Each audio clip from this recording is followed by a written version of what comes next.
Welcome back, troops. Let's have 59. I'm all over the place here. We've had a bit of rain. I'm walking up through these fields that have been ploughed, and I'm at the side of it, and it's a little bit muddy and slippery. But hope everyone's well. So weather's not been as good, and I think we've got more rain coming. So, the title suggests, we'll talk about the not forgotten. Now, I'm expecting, or suspecting rather, that not many of you will have heard of the Not Forgotten Association. What is it? What's it all about? Well, for those of you who don't know,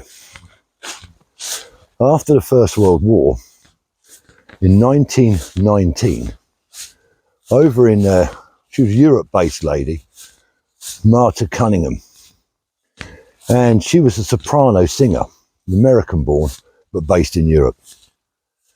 And she was quite concerned about the injured, the wounded, the ill soldiers, sailors from the First World War. And she visited a local pension hospital, military pensioners hospital, not the Chelsea Pensioners Hospital. This was a hospital for sick and injured soldiers. And she visited it and saw the matron there. So this is a year after the end of the First World War. Saw the matron there and said, look, have you still got any soldiers here, sailors, that are injured from the First World War in the hospital still, that that maybe I could take out for tea? How very posh is that? To give them a bit of light relief because they're stuck in hospital with nothing. And then she was actually horrified to hear from the matron that there was in fact 600 soldiers and sailors still left in the hospital and sort of forgotten about. And the matron told her that that's just the tip of the iceberg. There was lots more around the rest of the country in other hospitals similar to that. So she started this association called the Not Forgotten. It's actually formed properly in 1920. And in the first year, through her charity and through her willingness to help these people and give them some light relief, some entertainment, she gave that to over 10,000 wounded people. 10,000 the first year. This is 1920. So the charity grew. It got royal patronage, and even today, the Princess Royal, Royal Highness Princess Anne, is the patron of the Not Forgotten Association. So it's a military charity that's been going over 100 years now, obviously, but many, many people won't have heard of it. You can't join the Not, well, you can. I suppose you can. You can't join it. It's not an association you can join. What tends to happen is, when you're wounded or injured in service, whether you're regular or reservist, obviously you go through the military casualty system, and that's where they pick you up from. That's where the Not Forgotten pick up your details. So you could still be serving, and or you could be out there, you could be left the services, as long as your injury or your wounding was while you were in service. So it's not when you're out and you're a veteran you become ill. It's got to be happen to you while you're in service. They pick up on it, and they may well contact you and say, this is who we are. We've got this particular event coming up, and I'll talk about those in a minute. And they'll invite you along to it. And that's what happened to me. We'll get onto that again in a minute. So the Not Forgotten Association is going on after the First World War, helping lots and lots of injured people. And then, bam, along comes the big one, World War II. Another big world war. And they're influxed again with more injured people, soldiers, sailors, airmen, and merchant seamen as well. So they start helping them and bringing entertainment and light relief. They used to bring them gifts of like chocolate, cigarettes, fruit, stuff that people might bring when you're in hospital. They come and visit you. And tea parties, etc., musical concerts. So it was a massive influx during the Second World War, and obviously after the Second World War. How am I going to get out of here? Oh, this way. Not watching where I'm going. So, massive influx after the Second World War, you can imagine, with all the injured. And then it gets to the 60s, and although we had end of empire, if you like, little colonial wars going on, conflicts going on, the amount of people that needed their help dropped. And then, of course, along comes Northern Ireland, the Falklands War, Op Granby, First Gulf War, the Balkans conflicts, Bosnia, Kosovo, then, of course, Afghanistan and the Iraq War. And again, huge demand for their services. And that's how I got it. I'd been back about a year maybe from Iraq, still serving, and I got this letter come through inviting us to the garden party at Buckingham Palace. So I was quite gobsmacked, so got this invite to go to a garden party, and so I accepted it all, and off I went to the garden party. And you get yourself up there. I took a train, got up to London from Kent. They put us up in the Victory Services Club, and we were there about 4 days in the Victory Services Club. And we arrived on the first day, booked in. You go down to the bar, meet all the other serving and other wounded veterans, injured veterans. And then that evening you had a dinner, give you a bit of a briefing about what's going on. And then each day there was an event, and it culminated in the final day where we actually went to Buckingham Palace for the garden party. Then afterwards, that evening, the last evening, was a gala dinner. And then the next day we checked out the hotel and went home. Absolutely unbelievable. And we got so well looked after. Everything's paid for. Fantastic. I mean, as I say, I was still serving. There was a few people still serving there when I went on that one. But many, many veterans. In fact, on one of the evenings, we sat down for dinner, and they put us on these big round tables, about 10 people to a table. And I was sat next to this very old gentleman from the Second World War. He was blind. He'd got these wrapped round black glasses on that sometimes blind people wear. He was wearing those, and he'd got no hands. He'd got no hands.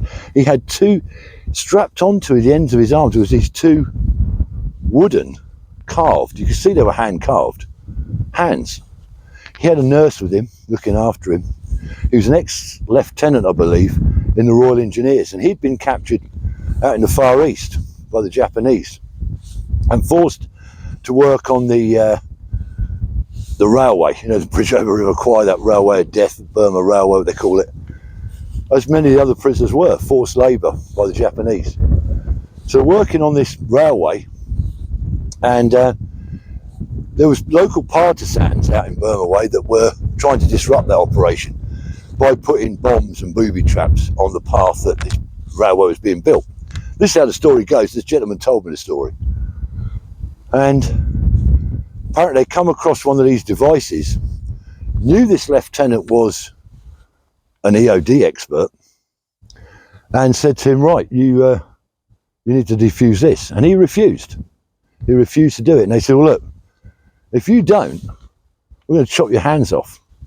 And he still refused. And so they got a sword, I suppose, or whatever, because I know he didn't tell me, and they chopped his hands off while they were working on this railway. They left him. Well, his muckers sorted him out, and one of them carved these hands, whittled these hands with a penknife, I suppose, and made him these hands, and they had like a leather wristband that strapped to his arms, so he had something.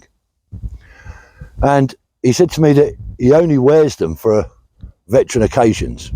He'd got proper prosthetic hands, but when he ever went to anything like this, he would wear these hands in memory, I suppose, of what happened to him.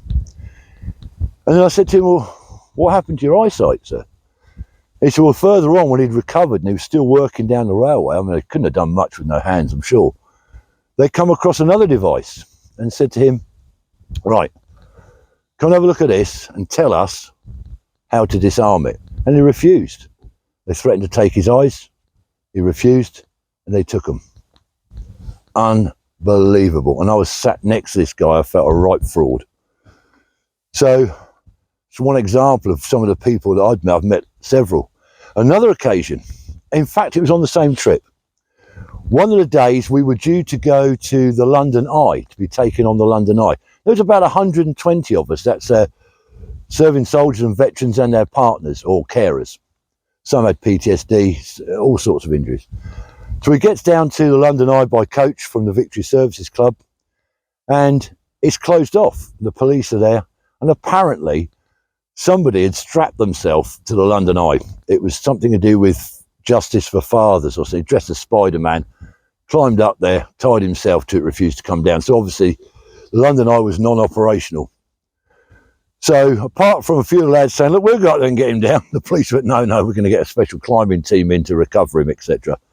So very quickly, the wonderful lady that was looking after us, a lady called Rosie, she got on the phone and got us a riverboat, a Thames riverboat turned up with a free bar on it. And we did that instead. And we jumped on this riverboat, went up down the Thames, looking at all this, various sites that are on the way, and had a free bar.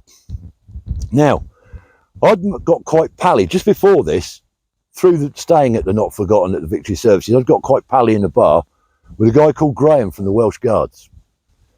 No surnames. Graham from the Welsh Guards. Fantastic bloke.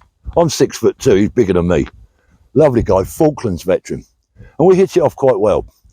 And he had no physical injuries, he had PTSD. So anyway, we hit it off quite well, we nattering every night. And that day we went down, and the London Eye was closed, and we were getting on the boat. I said to Graham, let's go, mate. It's a free bar. Let's not mess about. So I'm putting a bit of a sprint on. And he did well. We were walking down to get, all of a sudden he just stopped. We got close to this riverboat and he just stopped. And I said, what's the matter? Let's go, we'll get on the boat. He said, I can't. Last time I got on anything that floated, he said an Except missile coming and blew it up. Of course, he was on the Galahad. And that's where he got his PTSD from. And I had to hold his hand. So there's a 6'4" guardsman and me, 6'2", holding hands, getting on the boat. We got some looks, but that's not what it's about, obviously. And we got on the boat and we had a drink together. The Not Forgotten Association, absolutely amazing. And I did another garden party a couple of years after that. I'm going back when I first started with them, it was 2005, I think, a year after that. And so several times I get invites to different things. They took me, the last one I did was in 2017 when I got an invite by them to go to London to the Cenotaph for Remembrance Sunday. And again, they put us up in I can't remember the name of the hotel, really nice place. And we went to that and did that. So fantastic association. If you've not been picked up by that association, you are a wounded, injured veteran or a serving person, you can actually go online, search the Not Forgotten Association. You can register your interest. You have to give them your service details if you're serving or ex, so they can check on your medical records to make sure that you're, it's peeing down now, to make sure that you're genuine, and then hopefully you'll hear from them. All sorts of respite holidays. Have a look at them on site. What a wonderful job they do. So if anyone out there has heard of the Not Forgotten Association, please, or have had experience with them, give us a shout in the comments and let me know your experience of them. Well, I've got to turn the phone off because it's chucking it down. So thanks for subscribing. If you haven't subscribed, please consider it. I'm not saying do it. Till next time, hope the weather's better. Let's tab.